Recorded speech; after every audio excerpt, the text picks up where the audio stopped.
Sebentar ya.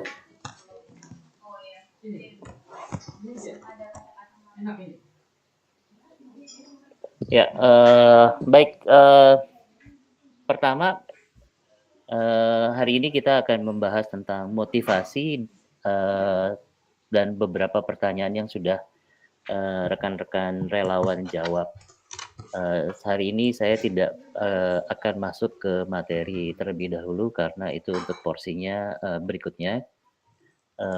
Setelah teman-teman mengerjakan tugas yang telah saya buat. Dan hari ini juga kita coba akan ada tanya jawab mengenai cara berinteraksi di Google Classroom yang saat ini sedang kita laksanakan. Jadi ada agendanya 3 kira-kira itu bisa dipahami ya? Iya, bisa Coach. Bisa Coach. Siap, oke baik. Yang pertama tentang motivasi. Nah, tadi ada di grup yang nanya, wah keren bisa jawab 100 motivasi dapat 100 gimana tuh? Siapa yang udah jawab motivasi dan mendapatkan 100? Monggo. Itu saya Coach. Ya monggo silakan. Kenapa kira-kira bisa dapat 100? Karena kan itu pertanyaannya kan apa sih? Saya lupa pertanyaannya apa sih? Pertanyaannya motivasi. Pertanyaannya adalah apa yang bisa dibawa sampai seumur hidup dengan belajar kali ini? Sebentar Coach, mana sih?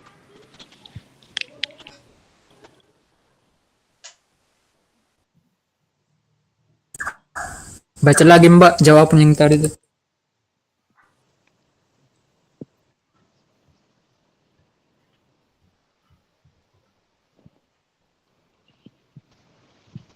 Gimana?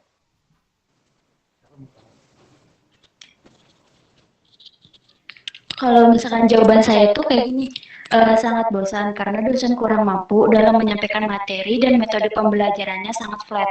Tetapi saya sadar susahnya dalam mengajar karena saya juga jadi tenaga pengajar relawan di SD.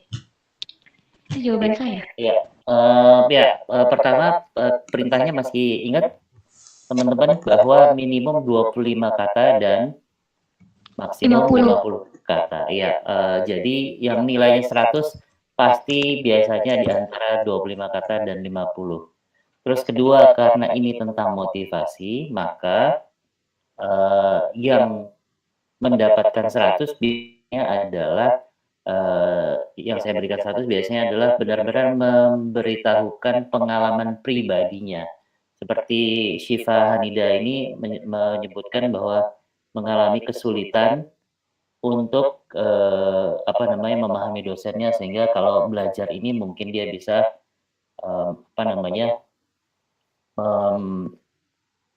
memperbaiki cara belajar dan memperbaiki menemukan teknik-teknik belajar sendiri.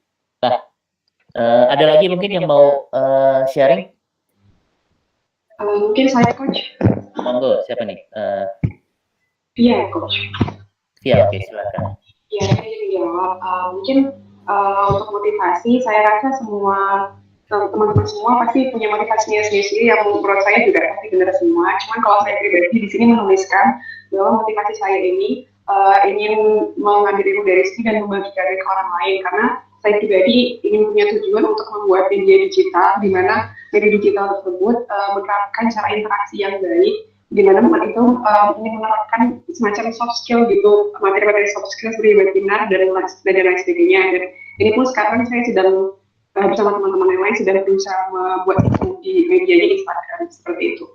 Oke, ya betul. Sebenarnya semua jawaban tentang motivasi bagus. Cuma dalam hal ini sekarang saya akan lanjutkan pertanyaannya adalah kenapa motivasi itu saya taruh pertama. Kira-kira dasar saya meletakkan dasar desain interaksi saya meletakkan itu pertama kali apa kira-kira?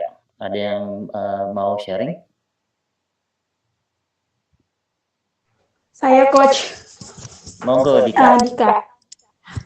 Kalau menurut saya motivasi itu emang dalam setiap pembelajaran guru itu emang harus pada kegiatan awalan pembelajaran tuh harus ngasih motivasi. Itu fungsinya tuh supaya kita itu tuh semangat kalau buat mencari ilmu gitu. Jadi dalam setiap kegiatan apapun itu motivasi itu penting kalau untuk mengawali suatu kegiatan. Jadi sebagai pengantar, jadi kita tuh harus tahu tujuan kita tuh apa sih gitu.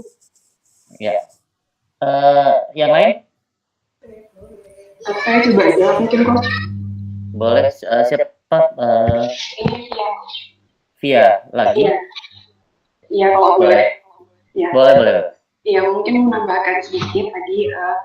Kalau misalnya kita udah tahu motivasi dikit apa, kan memang tadi kata teman saya sebelumnya bahwa motivasi itu penting. Ketika kita udah tahu motivasinya, maka otomatis kita juga sudah tahu langkah-langkah apa saja yang kita harus lakukan supaya motivasi dan tujuannya yang kita tentukan di awal itu tercapai. Mungkin seperti itu pentingnya motivasi menurut saya. Satu lagi. Coach, Ya, silakan. saya jawab secara singkat aja coach ya. Jadi menurut saya motivasi itu kalau dianalogikan sebagai motor gitu, motivasi itu ibaratnya jadi bensinnya gitu atau minyaknya. Jadi agar motor itu bisa berjalan, jadi harus ada bensinnya gitu, bahan bakarnya. Jadi ibaratnya bahan bakar pada motor. Jadi motivasi itu penggerak untuk selanjutnya gitu coach. Oke, baik. Baik, saya buka pengalaman saya mengajar dari tahun dari tahun 96 ya. Pertama saya merasakan bahwa dalam rangka memulai sebuah pembelajaran itu kunci engagement atau keterlibatan para siswa di dalam ruang kelas itu terletak pada 2-3 menit pertama. Monggo dicatat 2-3 menit pertama. Ya, 2-3 menit pertama itu adalah motivasi. Nah, motivasi itu sebagai kunci memiliki beberapa persyaratan. Yaitu pertama, harus dekat dengan siswa. Maksudnya dekat dengan siswa, tadi seperti beberapa teman yang saya kasih nilai 100 dan menjawab itu bahwa berdasarkan pengalamannya, oh saya pernah mengalami kesulitan seperti ini, kira-kira yang saya pelajari hari ini akan menjadi penting buat saya ke depannya. Nah, jadi yang paling penting pertama adalah kedekatan dengan siswa. Nah, 2-3 menit pertama ini teman-teman harus mampu membuat sebuah pertanyaan tentang apa sih yang bisa dimanfaatkan oleh seorang murid dari pelajaran hari ini.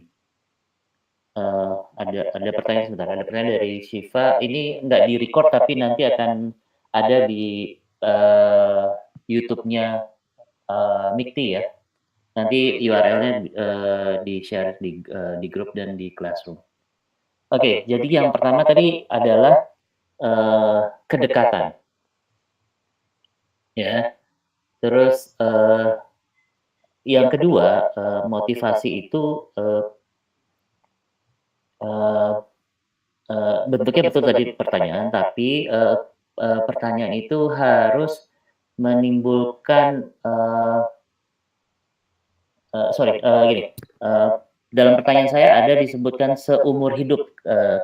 Beberapa ada yang menjawab, kalau nggak salah, salah satunya hadir di sini yaitu, wah saya kalau ditanya seumur hidup saya bisa nulis 1 buku. Bukan itu yang ditanyain, karena ada perintahnya 25 kata sampai 50 kata. Nah, yang kedua adalah ketika bertanya itu harus bisa menghasilkan interaksi sesuatu di kepala para murid. Nah, dalam hal ini dengan membatasi 25 kata sampai 50 kata, maka murid akan mencoba berintrospeksi ke dalam dirinya, apa sih sebenarnya yang mau saya utarakan. Banyak memang yang bisa dipetik dalam sebuah pembelajaran. Tetapi dengan membatasi interaksi, maka akan terjadi sintesa di kepala murid untuk akhirnya mengutarakan apa yang benar-benar dia butuhkan daripada sekedar melontarkan kata-kata. Itu yang kedua. Dan yang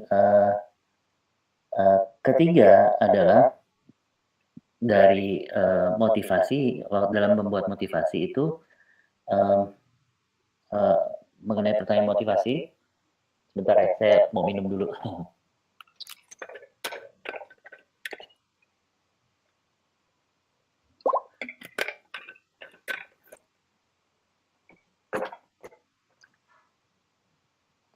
Yang pertama tadi kedekatan, yang kedua memicu pemikiran, yang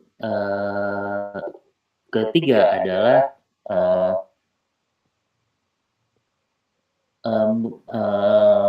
murid itu harus mampu melihat manfaatnya kepada tidak tentang kontennya. Jadi misalnya gini, hari ini kita akan belajar biologi. Jadi kita nggak cerita tentang apa manfaat biologi yang bisa dipetik oleh murid untuk seumur hidupnya, karena nggak semua murid akan jadi dokter, nggak semua murid akan jadi ahli biologi. Sebagian besar mungkin akan jadi selain itu, ada yang jadi ada yang jadi artis, ada yang jadi olahragawan, ada yang jadi politisi, pengusaha dan lain-lain. Nah, pertanyaannya adalah bukan tentang konten biologinya, tetapi cara menggunakannya. Misalnya dalam biologi adalah kita pernah belajar tentang spesies, genus dan lain-lain. Betul ya? Pernah ingat ya dulu biologi belajar genus, spesies gitu. Nah, saat belajar tentang genus dan spesies itu kita nggak nanya, yang kita tanyakan bukan hari ini kita akan belajar genus dan spesies. Kira-kira manfaat belajar genus dan spesies ini buat kalian apa di masa mendatang? Nah, pertanyaannya adalah harusnya ya, kalau pertanyaannya seperti itu, maka yang buat sebagian besar yang nggak ingin jadi guru, nggak ingin jadi ahli biologi ataupun dokter, akan malas jawabnya. Tapi kalau pertanyaannya dirubah, hari ini kita akan belajar mengkategorikan binatang atau tumbuhan dalam Kingdom of Animalia dan Kingdom of Plantae misalnya, dan nanti di dalam belajar ini kita akan belajar mengkategorisasikan binatang atau tumbuhan. Nah, kira-kira keahlian mengkategorisasikan sesuatu itu punya manfaat apa buat kalian di masa mendatang? Sampai situ saya berhenti dulu. Saya garis bawahi bahwa pertanyaannya dirubah dari hari ini kita akan belajar genus dan spesies. Apa manfaatnya belajar genus dan spesies buat kalian seumur hidup? Tentu pertanyaan ini nggak relevan buat mereka yang nggak kepengen jadi dokter, yang nggak kepengen jadi ahli biologi. Gimana caranya membuat pertanyaan itu menjadi relevan? Yaitu dengan hari ini kita akan belajar mengkategorisasikan binatang dan tumbuhan. Kira-kira keahlian mengkategorisasikan binatang dan tumbuhan itu bermanfaat untuk apa di masa depan? Nah, oke. Ada yang tahu kira-kira, ada yang bisa mensummarikan 3 hal tersebut? Silakan.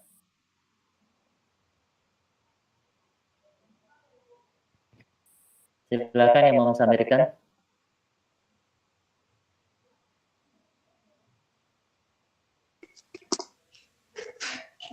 Baik, Coach. Boleh izin jawab? Boleh. dari yang saya tangkap, tadi kan pertama ada yang hari ini kita akan belajar tentang genus dan spesies. Kira-kira apa manfaat dari belajar genus dan spesies? Dan yang satu lagi, hari ini kita akan belajar tentang genus dan spesies. Kira-kira apa manfaat dari belajar genus dan spesies ini untuk di masa depan? Begitu kan, Coach? Ada 3 kategori dalam rangka membuat motivasi, tiga-tiganya apa aja coba? Yang pertama, Gimana, Coach? ada 3 syarat membuat pertanyaan motivasi yang akan engage siswa. Apa aja tadi 3? Masih ingat? Boleh izin menjawab, Coach? Boleh, silakan. Yang pertama, tadi kan sudah dijelasin dulu. Pertama, ikut cari persyaratan yang harus yang kuat. Yang pertama itu kayak kedekatan antara siswa dan guru. Ya, Yang kedua harus bisa menghasilkan antara interaksi antara murid dan guru untuk betul. memicu semangat mereka. Terus yang ketiga itu murid harus ada praktek langsung, tidak hanya teori saja. Kurang lebih 80% sudah mengenal. Jadi mengenai kedekatan itu pertama adalah bukannya kedekatan guru dan murid, tapi pertanyaan itu dekat dengan murid. Jadi ketika bicara dengan anak SMP, dengan anak SMA, itu beda membicarakan kedekatannya. Jadi itu ya poinnya. Tapi lumayan lah 80% sudah tercapai. Sejauh ini ada pertanyaan tentang membuat motivasi? Silakan.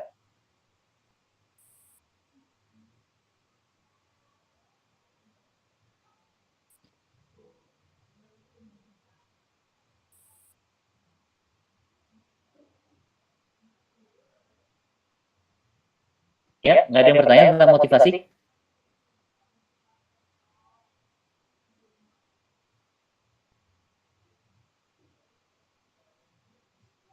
Oke, dari Andi Alicia.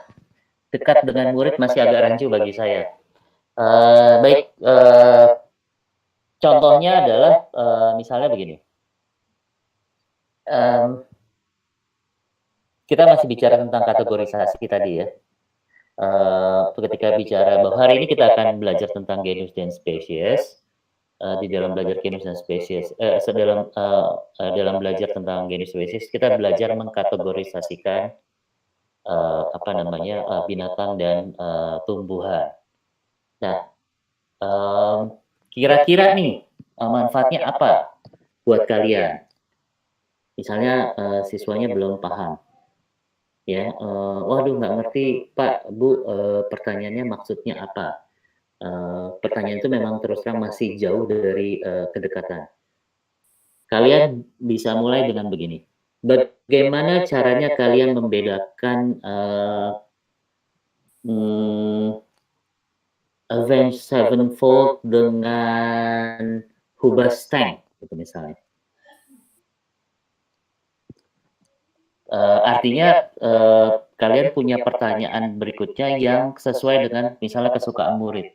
Dalam hal ini misalnya grup band yang mereka suka, isu-isu yang mereka isu-isu yang mereka lagi asik dibicarakan, atau misalnya begini. Dalam belajar genus dan spesies, bagaimana kalian bisa kalian akan belajar bisa membedakan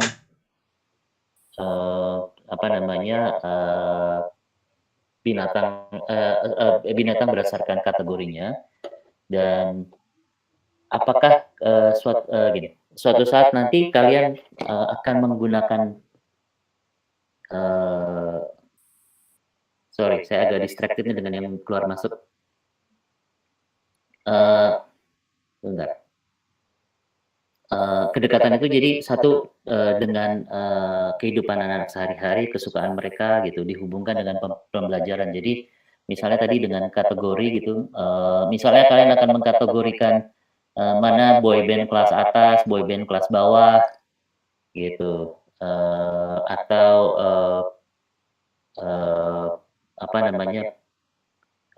cowok-cowok ganteng, cewek-cewek cantik gitu. Hal-hal yang dekat dengan murid. Jadi ajak murid itu memikirkan bahwa kemampuan mengkategorisasikan ini itu bisa mereka terapkan meskipun mereka bukan jadi ahli biologi atau jadi dokter misalnya. Kira-kira gitu deh. Ada lagi mungkin pertanyaannya?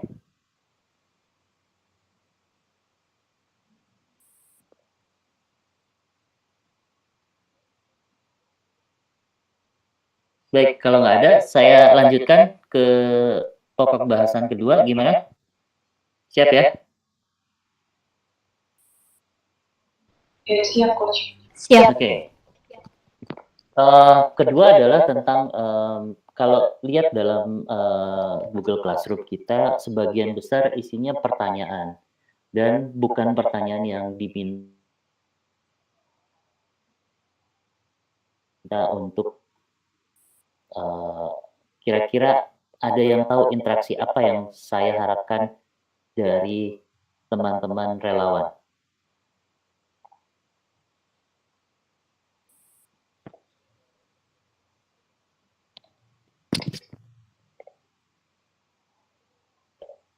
Ayo.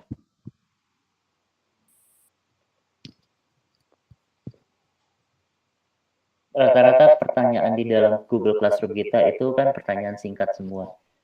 Kira-kira reaksi apa yang saya harapkan? Simpel tapi padat. Simpel tapi padat. Boleh dijelaskan lebih lanjut? Ya maksudnya kalau misalnya kegunaan untuk kan kayak kita sebagai relawan pasti belajar mengenai ilmu kependidikan gitu kan. Ya. Bagi yang belum menikah mungkin bisa menjadi salah satu ilmu parenting buat mendidik anak-anaknya di masa depan. Itu berguna bagi diri sendiri dan keluarga tentunya. Ya. Pertanyaan saya pertama apa setelah pertanyaan motivasi? Ada yang ingat? Nggak tahu, saya lupa. Soalnya nggak rasa. Cara kerja otak. Pertanyaan pertama saya adalah, kalian punya pertanyaan apa? Benar nggak? Iya. Suruh minta satu pertanyaan kan? Iya. Benar, Coach. Benar. Nah, interaksi apa yang saya harapkan dengan meminta kalian bertanya?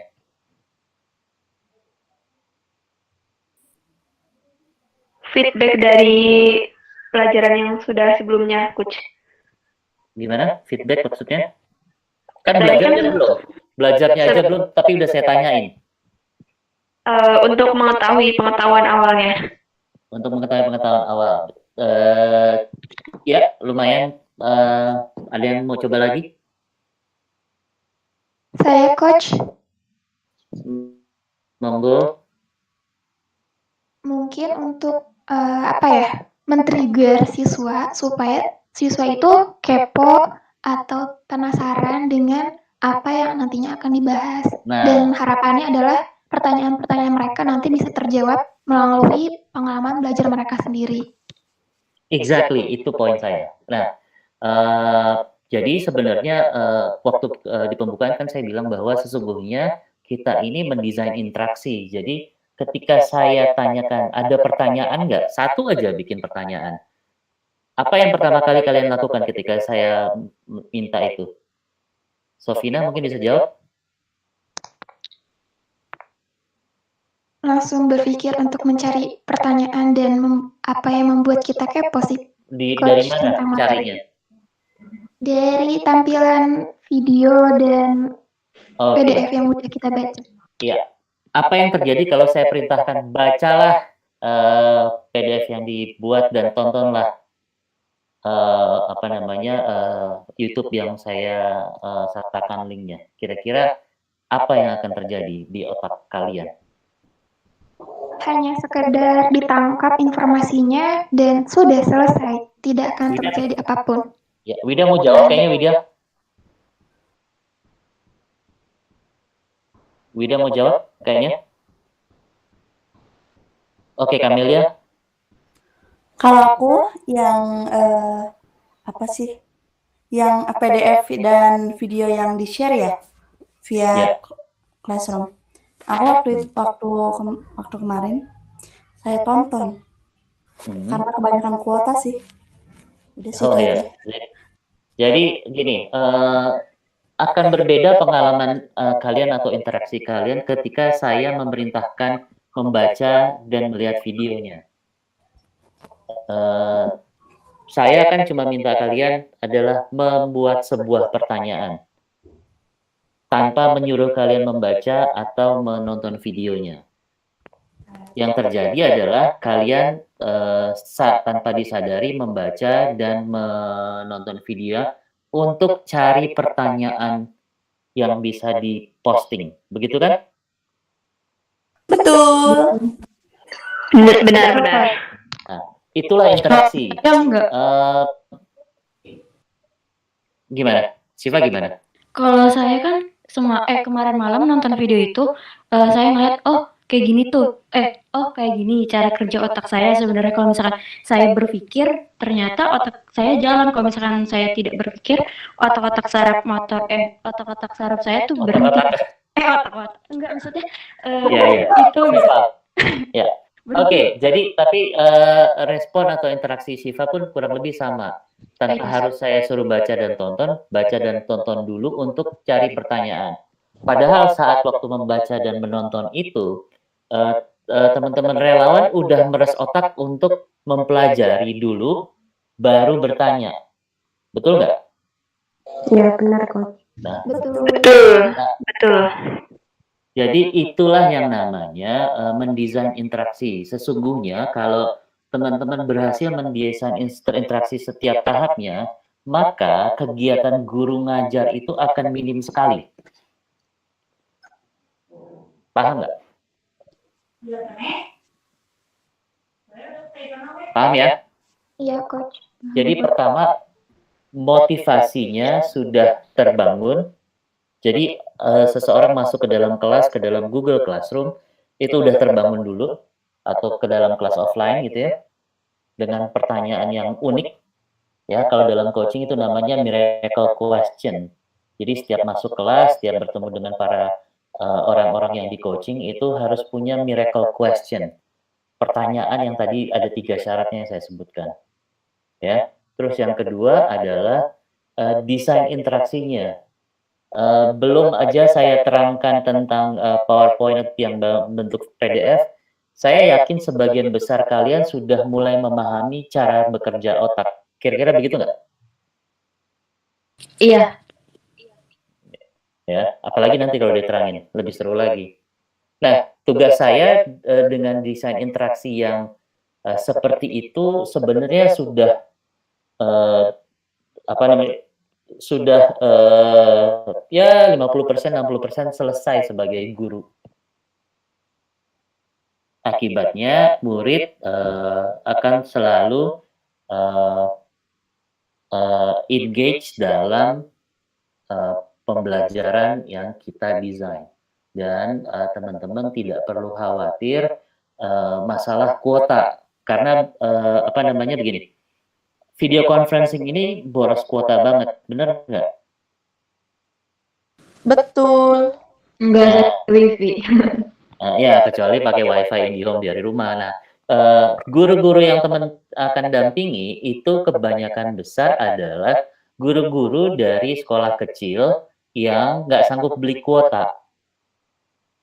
Makanya hadirnya Google Classroom dengan kemampuan teman-teman mendesain interaksi di dalam Google Classroom itu menjadi sangat penting dalam membantu para guru-guru ini sehingga tidak banyak kuota yang mereka habiskan hanya untuk memberikan pelajaran.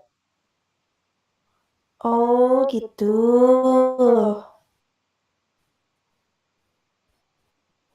Nah, Ya, saya paham. Apa lagi yang boleh? Aku mau tanya. Kan ini pertama kali gitu ya, walaupun pas pas aku belajar di sekolah dulu kan nggak pernah pakai Google Classroom kayak gini kan, makanya belum familiar banget gitu. Pas tadi sekali ketemunya momen sama si Classroom ini dikasih pertanyaan yang benar-benar apa ya, buat otak nggak mudeng gitu. Terus? Jadi gimana ya, nggak tahu sih. Aku takutnya ke depannya kayak susah ngedesain si ini. Ke depannya kira-kira kayak ada pelatihan-pelatihan buat ngedesain di classroom lagi nggak sih, kayak kayak gini-gini nih? Kedepannya boleh aja kita bikin komunitas, nanti kita bertemu secara berkala, mendiskusikan beberapa hal. Tetapi saya mau mengadres pertanyaan Camelia bahwa sebenarnya bahan buat nanti, tapi nggak apa-apa saya kasih bocoran. Sebentar saya cari bahannya dulu. Jadi begini, bocorannya adalah untuk otak, ya, otak siapapun, ya,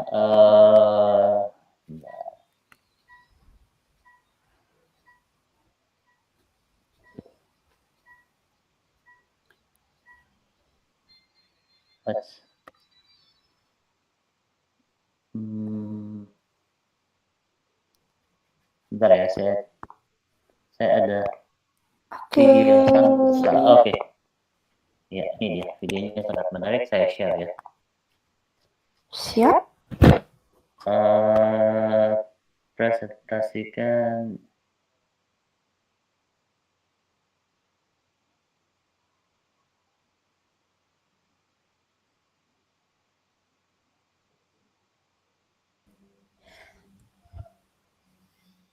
Kalau Google Classroom ini kayak ada ini nggak sih sebenarnya? Oke, sebentar. Bisa lihat? Bisa lihat ya? Iya, bisa. Tapi nggak jalan.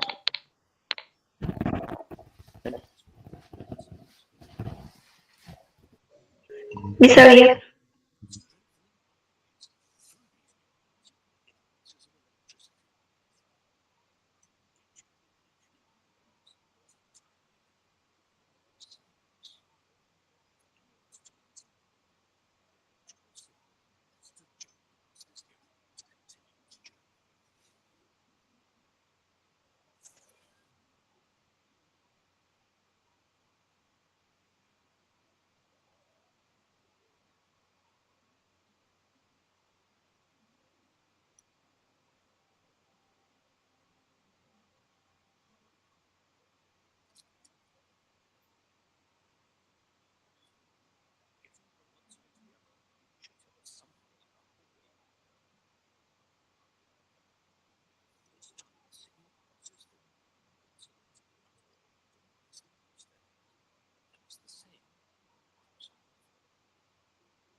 Oke,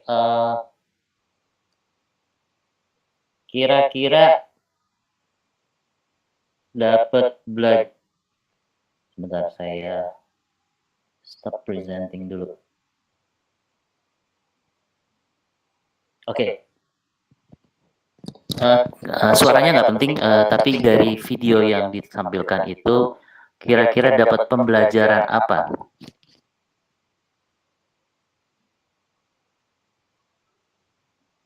Ayo, ada yang mau coba jawab? Nggak dapet apa-apa, Coach. Soalnya videonya diem aja. Videonya nggak tampil ya? Iya, Iya, Kak. Videonya tampil. hanya gambarnya. Makanya Gambarnya, Kamel tadi di situ nanya, ya? oh gambarnya nggak gerak ya? Nggak gerak. Dia mematung. Awuk. Oke, coba saya ulang lagi ya.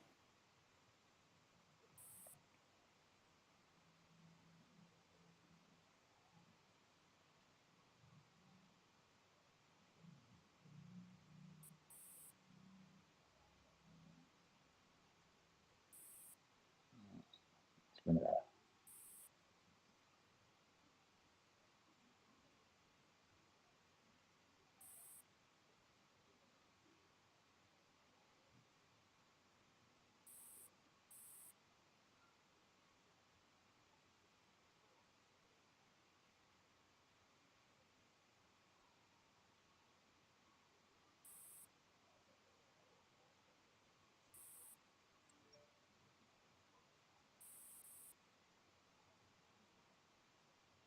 Ini, oke, saya coba perbesar gambarnya muncul. Tidak, Coach. Oke, mungkin masalah koneksi. Tidak.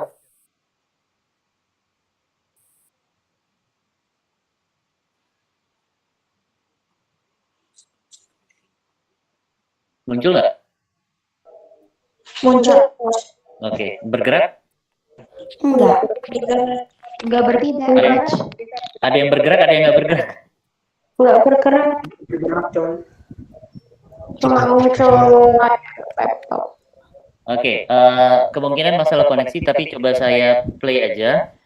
Terus kita tunggu beberapa saat. Semoga udah nyampe di device kalian masing-masing ya, coba ya. Oke.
Maaf, Coach. Daripada seperti ini kayaknya agak kurang efisien ya ke waktu ya. Oh, nggak kelihatan ya? Iya, Coach. Oke. Nah, Nggak ada yang tampil. Betul. Oh ya. ada baiknya kirim linknya aja kali, share link, nanti kita nonton masing-masing gitu. Pertama, ya gini. Pertama video ini udah nggak ada di YouTube ya. Tapi nanti saya upload. Cuma begini, saya mau kasih gambaran videonya. Jadi saya mungkin harus pakai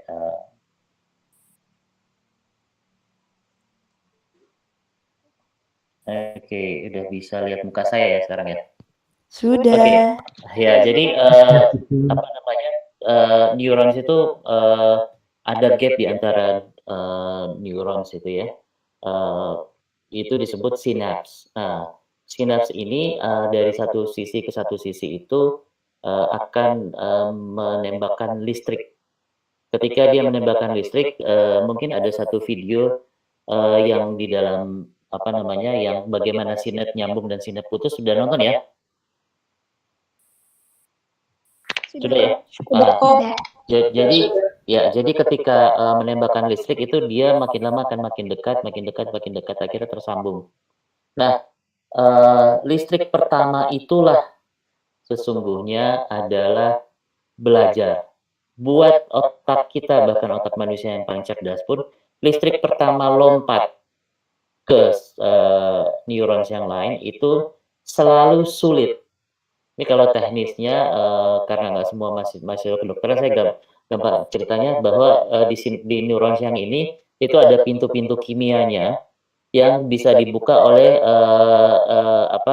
bahan kimia di otak tertentu, ya, yang disebut neurotransmitter. Kalau kombinasi kimianya nggak tepat, maka nggak akan terjadi lompatan. Tidak akan terjadi lompatan listrik. Jadi apa sih poinnya, khususnya tadi dengan pernyataannya Kamel, waduh, saya sebelumnya belum pernah ngalamin pembelajaran online seperti ini, atau bahkan di sekolah pun belum pernah mengalami bahwa di sekolah kok ditanya-tanyain melulu gitu, bukannya diajarin. Itu memang buat semua orang pertama kali pasti sulit. Dan ini juga sesuatu yang bisa kita gunakan untuk memotivasi murid kita. Ketika, aduh, Bu Guru, Pak Guru sulit nih, gitu ya. Maka yang bisa kita lakukan adalah membuat otak untuk dapat membuat otak untuk bisa dapat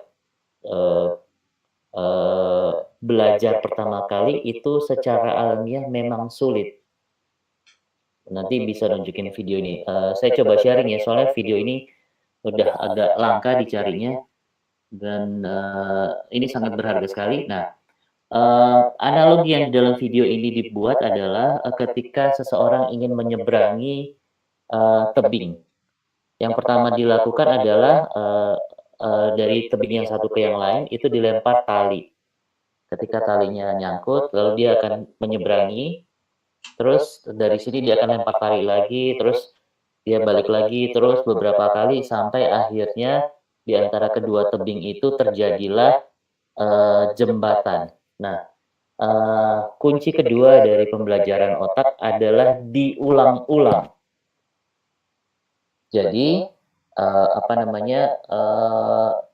jangan ragu untuk me-encourage atau menyemangati murid untuk selalu mengulang-ulang, karena memang otak itu pada dasarnya harus butuh diulang-ulang. Jadi lompatan listrik pertama kali itu paling cuma bikin dia deket. Makin lama makin dekat lagi, sampai akhirnya tersambung. Kalau nggak pernah dipakai, seperti di video yang saya upload di YouTube-nya, itu kalau nggak dipakai yang terjadi adalah putus. Dan itu adalah lupa. Jadi kalau menurut ilmu neuroscience, belajar itu adalah loncatan listrik yang terjadi terus-menerus sehingga, lihat gerakan tangan saya, loncatan yang terus-menerus sehingga neurons itu tersambung. Ya. Kalau nggak pernah dipakai, nggak ada listrik yang lewat, buat neurons, loncatan listrik pertama kali susah. Buat neurons untuk bisa tersambung butuh loncatan listrik yang berkali-kali. Artinya dalam belajar adalah belajar apapun pertama kali susah. Sehingga jangan takut karena susahnya. Dan belajar itu butuh pengulangan. Kalau enggak, tidak akan terjadi sambungan. Oke. kerja mengingat lagi Itu yang sebenarnya PR udah ya, masuk itu long yang term memory. di grup itu long term memory itu ada pertanyaan tapi udah keluar pertanyaan. Gini, pertama apa namanya mengenai lupa itu intinya karena tadi belajar adalah loncatan listrik, maka yang perlu dilakukan adalah membuat loncatan listrik kembali. Dan loncatan listrik itu bisa jadi saya gambarin lagi. Tadi kan begini ya, lihat gerakan jari saya.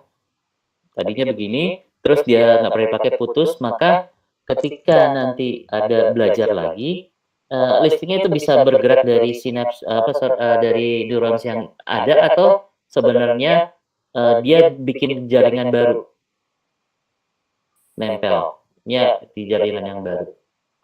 Jadi kalau lupa itu yang bisa kita lakukan adalah mengulang kembali.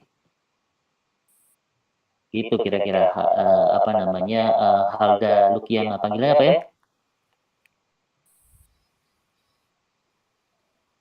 Gitu kira-kira Halda. Baik, paham. Ya, nah kalau ada keluarganya orang tuanya yang stroke, ya, stroke itu yang terjadi adalah tiba-tiba ada apa namanya sambungan neuron yang pecah, artinya putus. Makanya ketika putus seperti ini orang tuanya jadi misalnya bagian sebelah kirinya nggak bisa digerakin. Apa sih kaitannya dengan belajar? Kalau orang tuanya belajar dengan fisioterapi misalnya, maka yang terjadi yang ini udah rusak, tapi akan nyambung lagi, mereka buat sambungan yang baru sehingga banyak sekali orang yang sudah stroke dia bisa kembali berfungsi secara normal asal mau terus berlatih. Sama juga dengan belajar. Apa namanya? Kalau kita sering berlatih, maka sambungannya akan makin kuat. Ketika ini tersambung, sebelahnya nyambung lagi, nyambung lagi, nyambung lagi, maka akan jadi sambungan yang kuat. Bayangin sambungan yang seperti ini dengan sambungan yang seperti ini. Ya, kira-kira mana yang lebih kuat? Tentunya yang lebih banyak. Begitu kan? Ada pertanyaan? Aku mau nanya, Silakan. Pak Jero mau nanya nih. Gini Pak, kan maksudnya kan kita nanti bakal pakai Google Classroom. Sedangkan kita tuh kayak lebih kepengen anak-anak murid kita tuh pengen punya ingatannya tuh yang panjang gitu tentang pelajaran yang kita ajarin gitu kan. Artinya mau tidak mau kita harus mengajarkan konsepnya kan, bukan tentang kayak hafalan sekadar hafalan gitu loh. Betul. Dan yang saya rasain ketika saya belajar dengan menggunakan betul-betul konsep dengan yang hanya sekedar hafalan atau SKS kayak gitu emang beda gitu ingatannya. Mungkin kayak saya waktu itu saya pernah belajar tentang konsep sel. Sampai saat ini saya alhamdulillah masih ingat bagian-bagian sel, organel sel, seperti itu, gangguan di sel. Tapi beda halnya ketika saya kan nggak suka nih tentang tumbuhan ya Pak ya.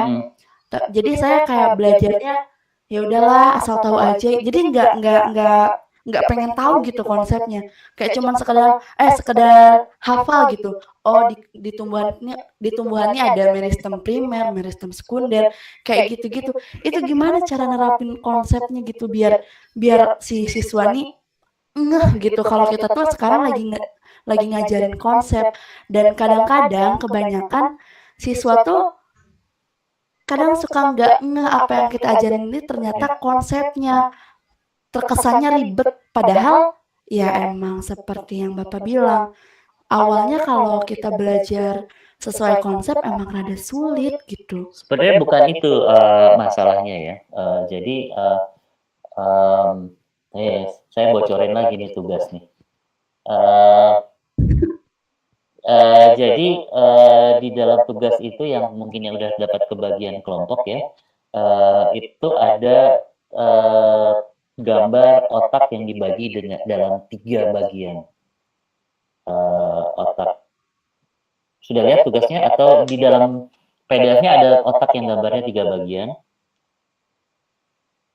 Sudah lihat?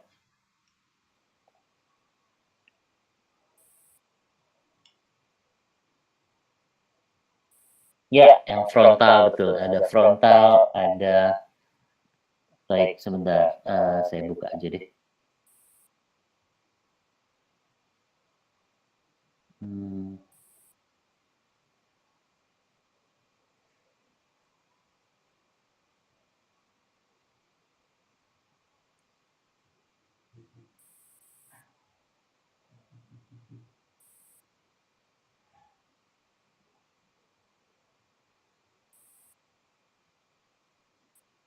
Oke, saya share.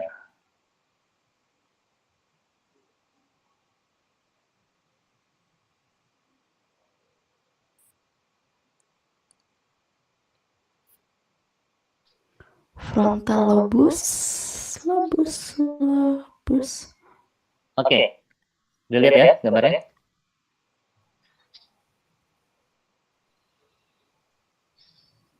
Udah muncul di layar kalian?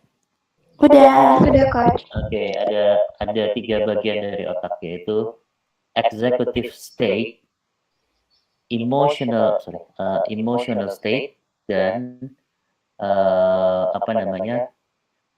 jadi emotional state itu kira-kira ini wilayahnya, dan terakhir adalah survival state. Ini yang 3 bagian ini.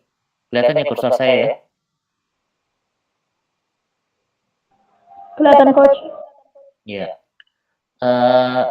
Otak itu kalau kita lihat emotional state atau limbic system itu tentang perasaan. Sementara yang depan ini tentang logika, yang bawah ini tentang survival. Kalau kita lihat tentang perasaan ini ya, sini pindah ke halaman sebelahnya. Ini jadi saya nerangin PR nih, tapi nggak apa-apa deh. While we're at it ya, lihat mata, hidung, lidah, kuping, semuanya ada di mana?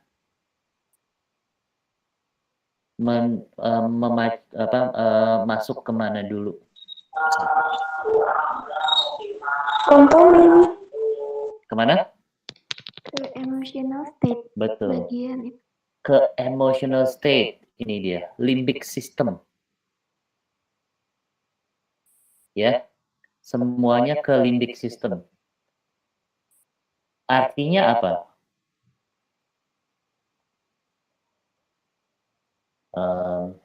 Saya stop presenting dulu. Saya ganti dengan video.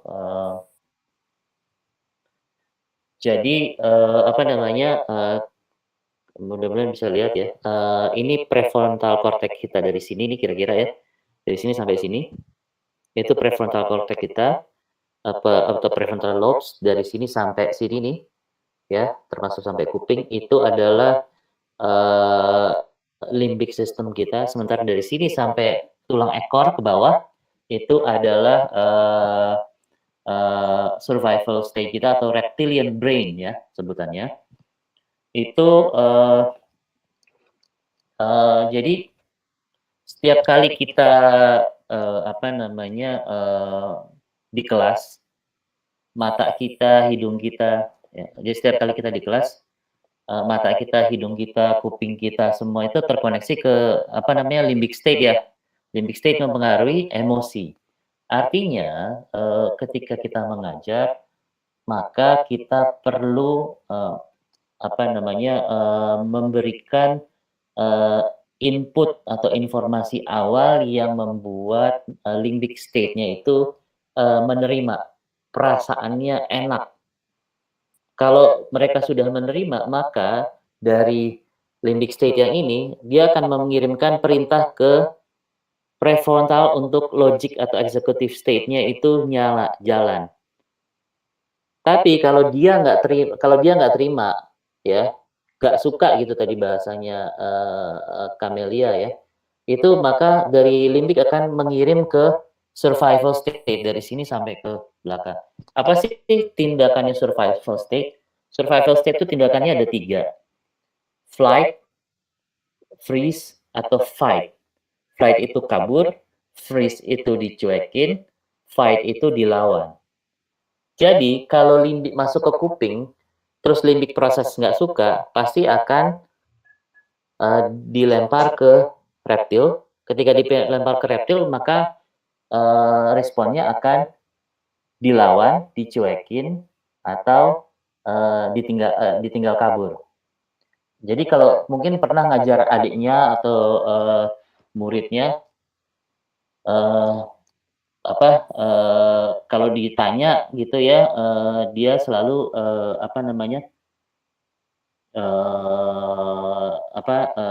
belaga-belaga bego gitu, bengong, apa bu, apa bu?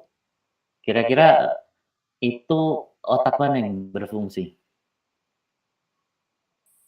Reptil yang belakang Reptil, tuh. ya, karena ketika masuk ke kupingnya diproses sama limbik dan limbiknya itu menolak gitu ya, maka dilempar ke reptil. Atau kalau anak yang suka bolos itu juga sama, artinya setiap pelajaran kita ke kamar mandi melulu lah misalnya, atau keluar melulu lah, minta izin ini itulah segala macam, atau bahkan bolos, maka yang terjadi adalah flight. Sedangkan ini jarang sih ada murid yang nggak tahu, kalau zaman sekarang mungkin banyak murid melawan guru ya. Banyak. Nah, murid melawan guru itu adalah reptil mereka berfungsi untuk fight. Jadi kalau udah reptil mereka berfungsi untuk fight, maka apapun yang guru bilang, meskipun benar, mereka akan lawan.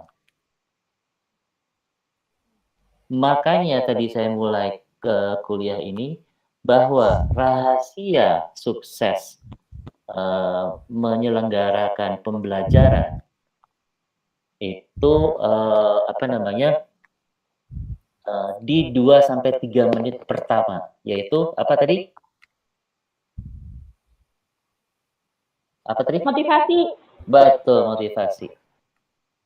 Karena ketika motivasi itu kena klik, maka dari kuping misalnya atau dari mata, limbik ini ya berproses akan lempar masalahnya kemana? Ke ini apa namanya? Frontal. Iya, prefrontal cortex atau prefrontal lobes. Fungsinya apa ini? Ya, lobus frontalis. Iya, fungsinya apa? Logika. Jadi logikanya akan main. Rasional logika. Oh iya. Makanya. Ya paham aku. Paham kan? Jadi membuat kelas itu menjadi menarik. Yang penting pertama adalah bagaimana seluruh indera itu menyampaikan pesan ke limbik bahwa ini menarik, penting buat saya.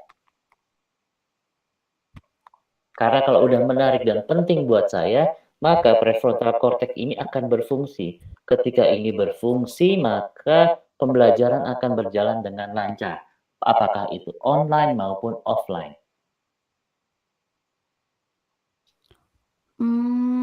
Gitu. Berarti kalau misalnya disurvei nih ya, pas zaman-zaman SMA ya Pak ya? Ya.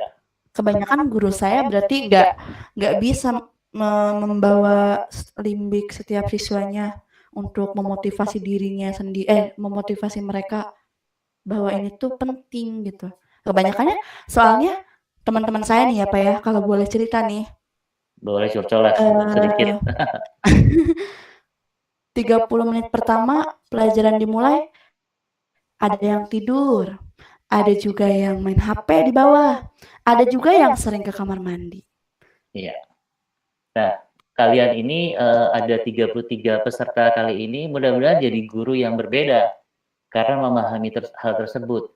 Jadi sebagai guru nanti juga bisa lihat ya, ketika lagi ngajar tiba-tiba ini kalau yang kalau yang offline ya, ada murid yang tiba-tiba tangannya ada pulpen ya, misalnya pulpen gitu, tiba-tiba tangannya kreatif aja sama pulpen begini. Ini artinya apa? Atau dia putar-putar, dia main dia gini-gini? Udah nggak fokus, udah bosen. Iya, artinya bukan nggak fokus, berarti limbiknya main dan mulai narik dari tadi udah misalnya masuk ke ke prefrontal cortex-nya, logikanya udah kembali ke ini, dia memutuskan apakah saya akan buang ke reptil atau saya kembalikan. Oh, Nah, udah mulai otak ini reptil. ya, jadi ketika melihat itu maka sebagai seorang guru harus memikirkan ide kreatif untuk mengembalikan limbiknya itu menyerahkan fungsi otak prefrontal cortexnya untuk bisa berjalan. Gitu.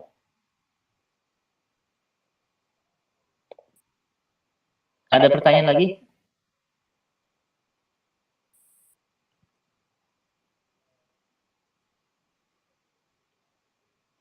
Memang kalau dalam offline itu ketika seperti ini saya nggak bisa ngeliat murid mana yang udah mengantuk gitu ya, karena semuanya foto doang gitu. Murid mana yang udah kabur gitu. Ya. Coach, Yes, izin bertanya. boleh. Jadi, apakah otak itu mempengaruhi tingkat kefokusan siswa itu sendiri? Atau fokus itu yang mempengaruhi cara kerja otak? Atau sebaliknya? Kayak gitu, Prof. Oke, good questions. Sebenarnya bukan keduanya. Jadi gini, saya mau meng-quote Alvin Toffler. Pernah dengar Alvin Toffler? Belum pernah. Ya, nanti boleh Google Alvin Toffler. Alvin Toffler tuh dia disebut orang sebagai futurolog, ahli tentang masa depan. Jadi dia bilang begini, ini karena mahasiswa sebagian besar, jadi bahasa Inggrisnya mudah-mudahan oke ya. The illiterates of tomorrow is not those person who cannot read and write. Buta huruf di masa depan bukanlah orang-orang yang nggak bisa baca dan tulis. Tapi apa sih buta huruf di masa depan? Ada yang tahu nggak kira-kira? Orang yang nggak mau Tidak bisa belajar, belajar. yang nggak belajar dan mengulang. Iya betul. Berarti udah baca ya? Udah. Dia adalah orang yang tidak bisa learn, unlearn, dan relearn. Jadi buta huruf di masa depan itu adalah orang yang tidak bisa belajar, membuang yang sudah dipelajari, dan belajar kembali. Artinya orang yang buta huruf di masa depan itu adalah orang yang nggak bisa belajar, nggak punya keahlian belajar. Oleh karena itu, sebenarnya sebagai guru itu bukan fokus pada konsep yang mau diajarin. Karena cara sains itu sangat dinamis. Hari ini sains bilang A, besok belum tentu sains bilang A. Contohnya waktu saya kecil, ya, Pluto adalah planet. Agak gedean dikit, Pluto dicabut statusnya sebagai planet, cuma asteroid. Terus begitu saya agak gedean lagi, ternyata Pluto statusnya adalah satelit dari planet terluar, yaitu Uranus ya. Dan yang terakhir, sekarang ini begitu kita berhasil mengirimkan satelit di sana dan memotret, akhirnya confirm Pluto adalah planet. Cuma karena bentuknya kecil sekali, jadi selama ini orang berubah-ubah. Kebayang kalau kita ajarin konsep cuma belajarin konsep tapi bukan cara belajarnya. Maka yang terjadi apa?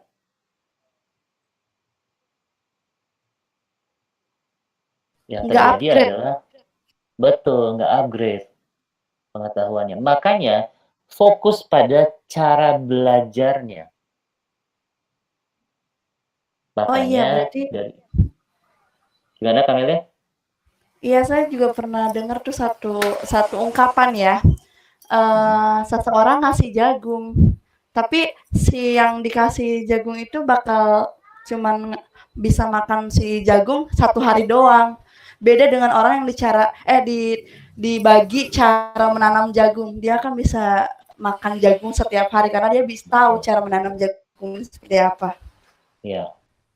Bahkan lebih advance lagi adalah ketika dia diajarin untuk menanam makanannya sehingga dia bisa belajar makan selain jagung. Gitu kan kira-kira. Nah, makanya kami memfokuskan teman-teman untuk membantu nanti guru, mendampingi guru-guru untuk mendesain interaksinya. Sehingga nggak ada kata terhambat. Misalnya, tadi saya udah berikan contoh. Guru ini dikasih kuota untuk cuma misalnya katakan, ini kan programnya kan program fundraising ya. Taruhlah ternyata fundraising yang ngumpulin duit cuma sedikit. Akhirnya guru yang bisa cuma dapat kuota cuma 5 giga masing-masing. Kalau disuruh kalau dipaksa pakai Zoom terus, pakai Hangout terus, habis kuotanya baru 2 atau 3 kali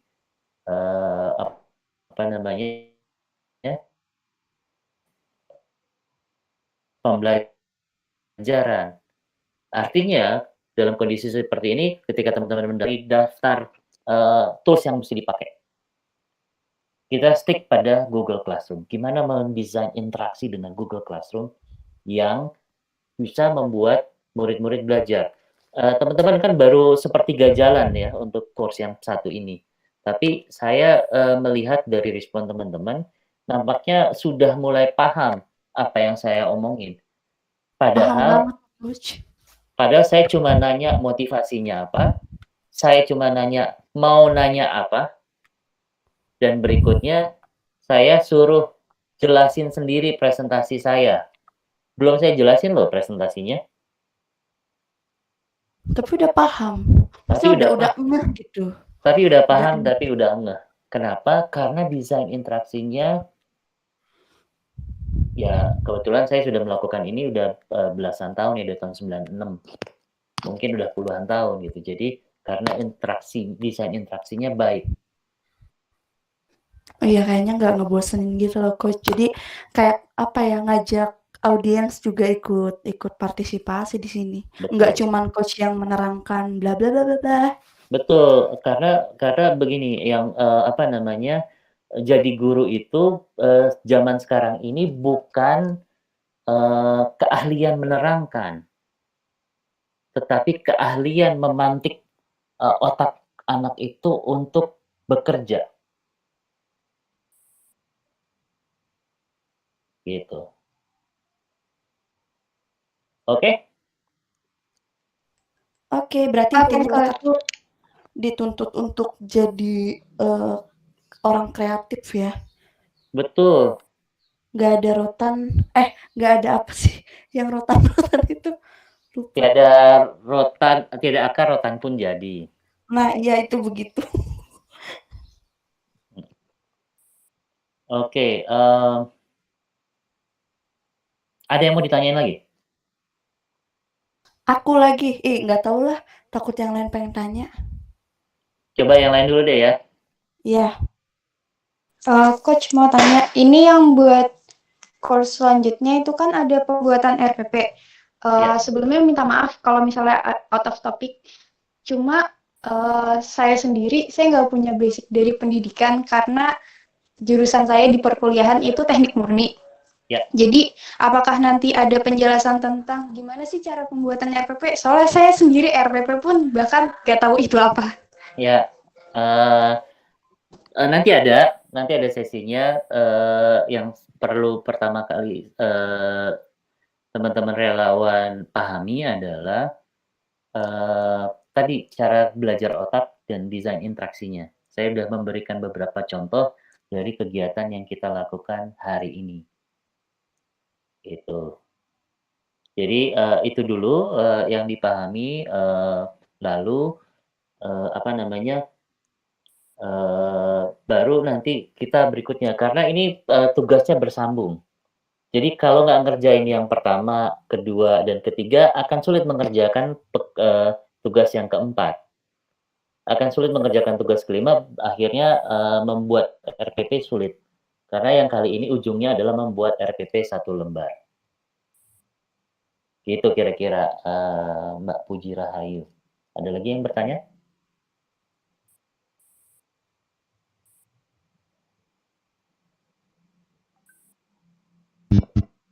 Saya, Pak. Ya, monggo. Ini kan kegiatannya kurang lebih selama 3 bulan. Lalu apakah selama 3 bulan itu nanti kita ada monitoring dan evaluasinya atau gimana? Ada dong. Jadi apa gunanya kalau nggak ada monitoring dan evaluasi? Makanya kita masih punya grup WhatsApp untuk nanti bertanya, terus nanti mekanismenya kan sebenarnya sangat tergantung dengan guru-guru yang ada gitu ya. Jadi nanti teman-teman diharapkan membantu guru-guru membuat Google Classroom untuk mata kuliah atau mata pelajaran mereka masing-masing. Lalu dengan Google Classroom itu teman-teman diminta untuk masuk juga di situ sebagai guru dan sebagai murid untuk bisa ngikutin interaksinya dan memberikan masukan bagaimana sebaiknya interaksi di dalam di dalam Google Classroom-nya. Nah, apabila terjadi kesulitan yang nggak bisa ditangani, bisa ditanyakan di grup, teman-teman bisa bantu atau kami bisa bantu. Terus kedua, nanti akan ada questionnaire baik dari guru maupun untuk teman-teman untuk untuk memantau atau memonitoring kegiatan ini.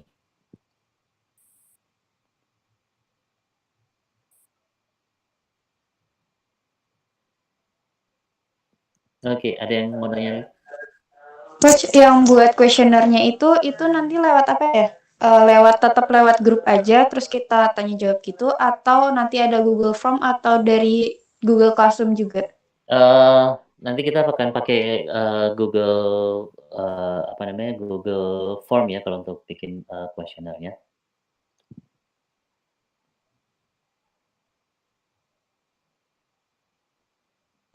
Untuk pemantauan kuesionernya itu kira-kira berapa bulan sekali atau berapa minggu sekali gitu, Coach? Atau cuma evaluasi di akhir doang? Nanti dijadwalin ya. Oke, terima kasih, Coach. Baik, yang lain?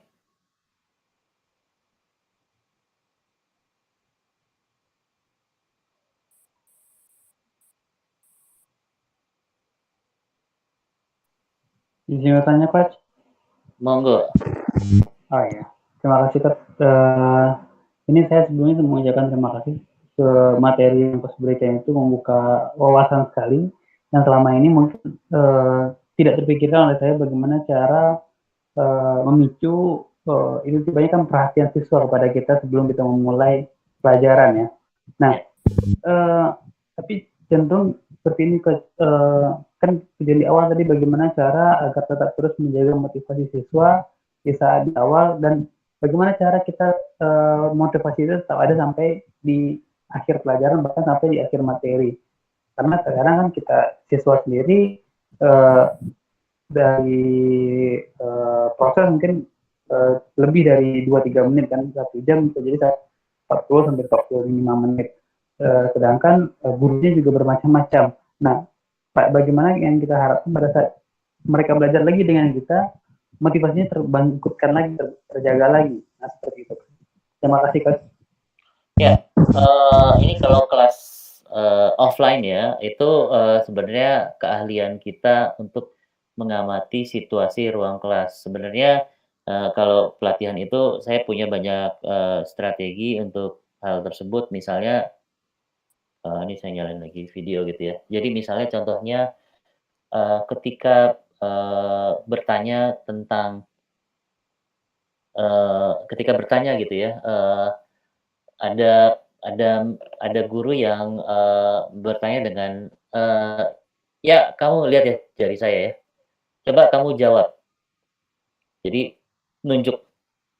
Sementara ada teknik dibandingin dengan silahkan menjawab. Kelihatan ya bentuk tangan saya yang pertama dengan yang kedua beda ya. Ya. Nah, dalam hal ini ada ada perbedaan secara ini ya, ketika seorang ditunjuk itu dia merasa terintimidasi gitu. Ya kamu yang jawab, kamu. Tapi kalau begini itu seperti mempersilahkan. Jadi itu juga desain interaksi ya. Nah, kalau dalam dalam online itu kita terus melakukan pancingan dengan pertanyaan. Jadi ini ada satu hal yang belum sempat saya lakukan di dalam Google Classroom kita adalah terus memancing pertanyaan supaya mengerjakan tugas. Kebetulan kita periodenya agak singkat ya. Dalam 5 hari ini kita harus menyelesaikan 2 courses sehingga saya akhirnya mainnya agak kejem. Saya kasih deadline nanti jam 12 malam yang belum ngerjain pekerjaan pertanyaan motivasi, belum ngerjain bikin pertanyaan, itu nggak akan bisa ngerjain pekerjaan berikutnya. Gitu. Ya, sebenarnya saya bisa mendesain interaksi dengan mengajukan pertanyaan kepada yang lain agar yang lain berinteraksi dengan materi di dalam Google Classroom. Jadi kalau dalam pembelajaran online itu adalah keahlian kita bertanya. Jadi sangat penting sekali buat teman-teman itu untuk mengasah keahlian bertanyanya. Ya, seberapa penting sih keahlian bertanya itu? Ada yang bisa jawab nggak kira-kira?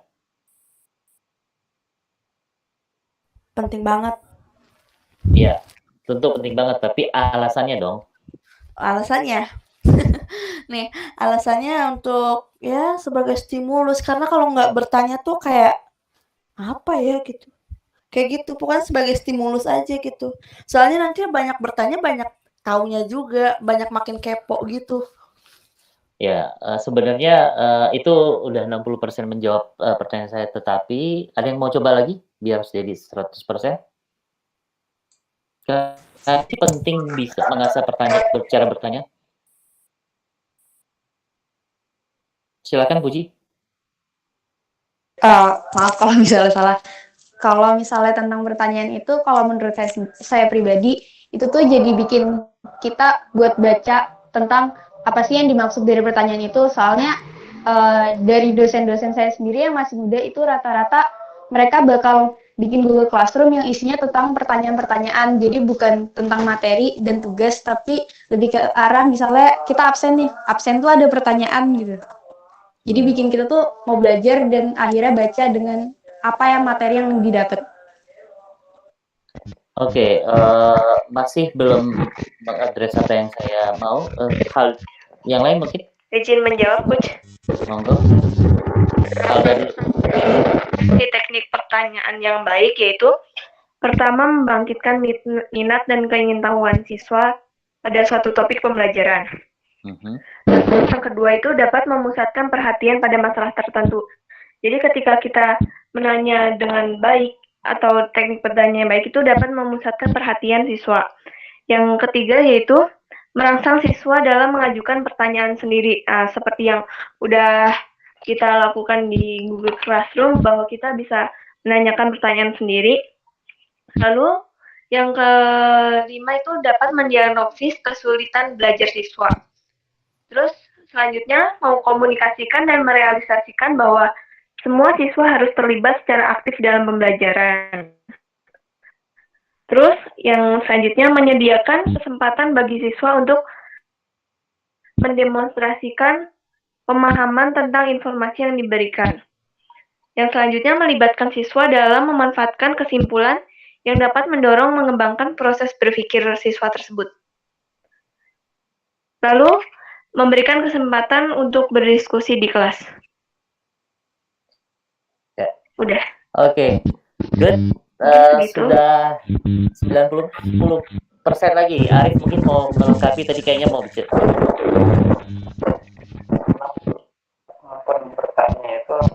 kan, karena kita bisa dari sana mengetahui seberapa jauh siswa itu paham. Ya, oke. Mungkin itu, Coach. Saya mensummarikan apa yang dibicarakan oleh teman-teman kalian tuh ini ya. Saya punya 2 buah kalimat ya. Setelah saya mengucapkan kalimat itu, nanti kalian langsung merespon ya di dalam otak kalian, nggak usah langsung nggak usah langsung ngomong di dalam dalam pertemuan ini, tapi langsung cerna dengan otak kalian apa yang akan terjadi. Respon kalian terhadap 2 pertanyaan ini. Ya. Siap ya? Siap, Oke. Coach. Yang pertama adalah bayangkan kalian berada di sebuah hutan bersama 500 ekor harimau yang lapar. Oke, respon kalian apa? Ada yang menjawab? Ketakutan. Pertanyaan, saya bentar lagi. Bayangkan kalian berada di sebuah hutan. Yang responnya apa? Langsung ngebayangin, terus abis itu cari cara. Langsung membayangkan ya. Karena perintah pertama, karena depannya bayangkan. Nah, sekarang yang kalimat kedua nih ya. Responnya apa? Seandainya kalian berada di sebuah hutan bersama 500 ekor harimau lapar. Responnya apa? Ada yang mau jawab? Diam aja. Berapa? Diam aja.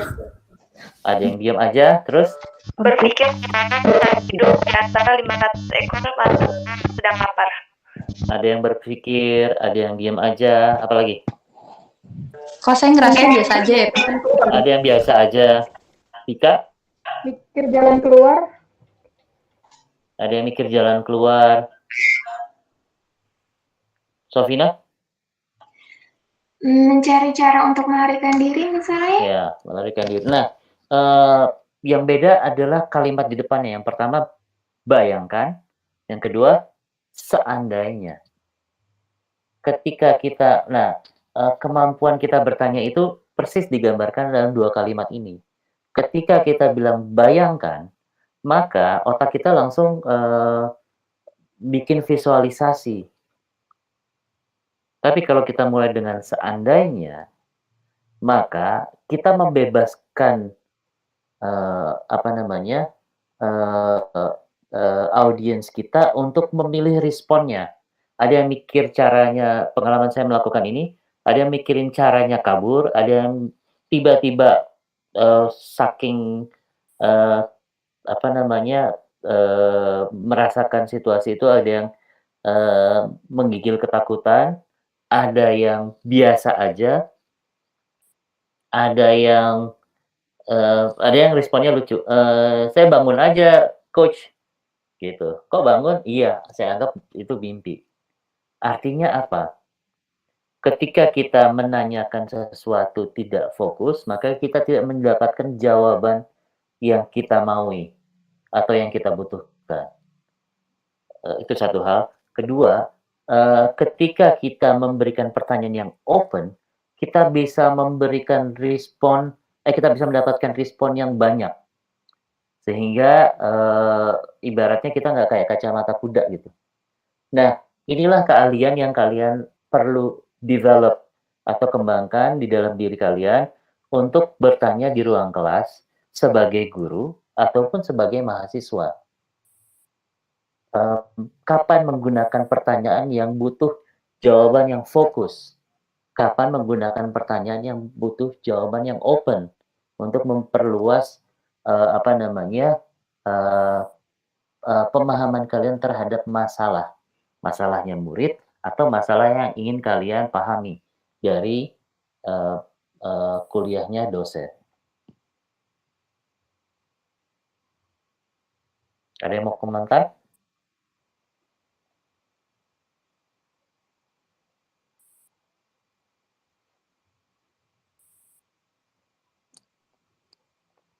Ada yang mau komentar?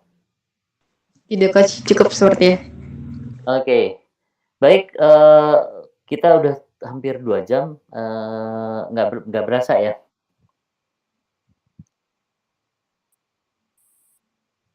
Mau tanya Coach, yang meeting yang ini itu nanti bakal di-share di YouTube nggak ya? Soalnya saya minta maaf tadi datangnya telat. Ya, ini di apa namanya? Kalau saya nggak salah di streaming di YouTube, apa namanya? Di sini ada Mbak Vina, ini di streaming di YouTube ya Mbak Vina? Mbak Vina. Tadi sih saya udah minta ini di streaming di YouTube. Biasanya kalau setelah di streaming di YouTube, seperti halnya yang kemarin itu, kita juga sudah ada di YouTube, bisa di ini saya coba. Bantu jawab Coach. Tadi saya cek di YouTube meetingnya live kok. Jadinya tetap masuk. Ya, oke. Ini ada yang live yang lalu. Jadi kalau mau ngulang-ngulang, dan ini buat yang yang nggak hadir, bisa lihat ini di YouTube-nya Mikti. Oke? Oke, terima kasih Coach. Ya, oke, saya rasa cukup ya. Kita sudah membahas cukup banyak tentang Google Classroom kita, tentang motivasi, tentang cara kerja otak, dan mudah-mudahan sangat menginspirasi, dan saya ingin menyemangati teman-teman untuk mengerjakan tugas-tugas di dalam Google Classroom kita, karena mengikuti prosesnya ini akan sangat membantu teman-teman untuk bisa memahami bagaimana membantu guru untuk menghadapi kesulitan mengajar secara online karena COVID-19 yang sedang kita hadapi bersama ini. Kira-kira gitu aja ya.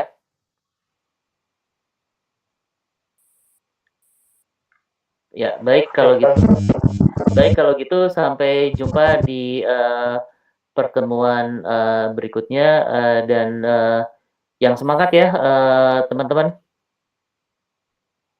Iya Coach. Oke. Siap, semangat Coach.